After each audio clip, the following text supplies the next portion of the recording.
নমস্কার, সুগন্ধাস কিচেনে তোমাদের সবাইকে স্বাগত। আজকে তোমাদের জন্য আমি নিয়ে এসেছি মেথির পরোটা। তো চলো কিভাবে বানাই সেটা একবার দেখে নাও। এসো তাহলে এই মেথির পরোটা আমি কিভাবে বানাই সেটা একবার দেখে নাও। মেথির পরোটা বানানোর জন্য আমি মেথি শাকগুলোকে এরকম সরু সরু করে কুচিয়ে নিয়েছি। এবারে এর ভেতরে লঙ্কা কুচি দিচ্ছি, এর সাথে জোয়ান দিচ্ছি, নুন দিলাম, এরপর চিনি দিচ্ছি। এর ভেতরে আমি ময়দা দিয়ে মেখে নেব। এবারে আমি একটু সাদা তেল দিচ্ছি, হাত দিয়ে এগুলোকে মাখবো।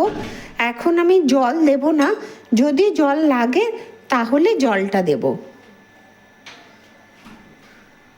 আমি জল দিচ্ছি, জল দিয়ে ময়দাটাকে ভালো করে মাখবো। দেখো আমার ময়দাটা মাখা হয়ে গেছে মেথি শাকের সাথে। এবারে এগুলোকে আমি লেচি কেটে নেব। দেখো আমার লেচিগুলো কাটা হয়ে গেছে।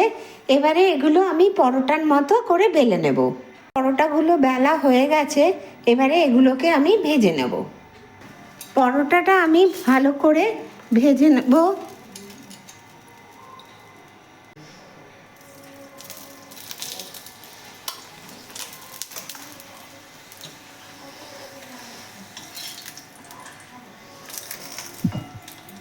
দেখো আমার পরোটাটা ভাজা হয়ে গেছে, এটাকে আমি নামিয়ে ফেলছি।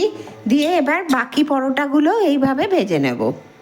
মেথির পরোটা আমার রেডি। গরম গরম পরিবেশন করো রায়তার সাথে।